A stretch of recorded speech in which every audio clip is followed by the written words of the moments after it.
آج کسی سے اگر کہا جائے نا کوئی پریشان آ جائے، بھائی آپ کیوں پریشان ہیں، آپ لا الہ الا اللہ پڑھا کریں،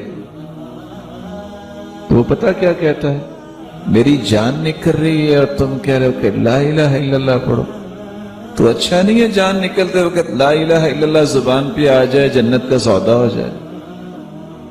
جب نکل بھی رہی ہے تو نکلنے دو، لا الہ الا اللہ پڑھ کے نکالو۔ افضل الذکر لا الہ الا اللہ، سب سے افضل ذکر لا الہ الا اللہ ہے۔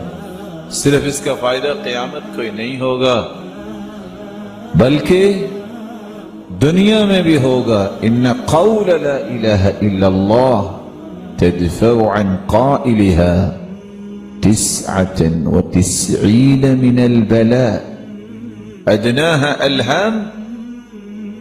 کثرت سے لا الہ الا اللہ کہنے والے سے رب تعالی 99 بلائیں دور کر دیتے ہیں۔ کون سی بلائیں؟ جس دنیا میں رہ رہا، ادناها الہم، سب سے چھوٹی بلا غم ہے۔ اگر غم چھوٹی بلا ہے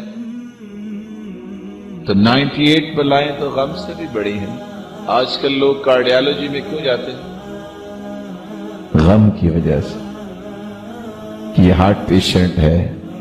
اس کا مطلب یہ نکلا کہ اس سے بھی 98 بڑی بلائیں دور ہو سکتی ہیں اگر ہم چلتے پھرتے یہ پڑھیں لا الہ الا اللہ۔ یہ کلمہ کتنا مبارک ہے، یہ کلمہ کتنا پیارا ہے۔ کسی کی زبان پہ اگر جاری ہو جائے موت ہوتے وقت، دخل الجنہ کی خوشخبری آ جاتی ہے کہ یہ شخص جنت میں داخل ہو۔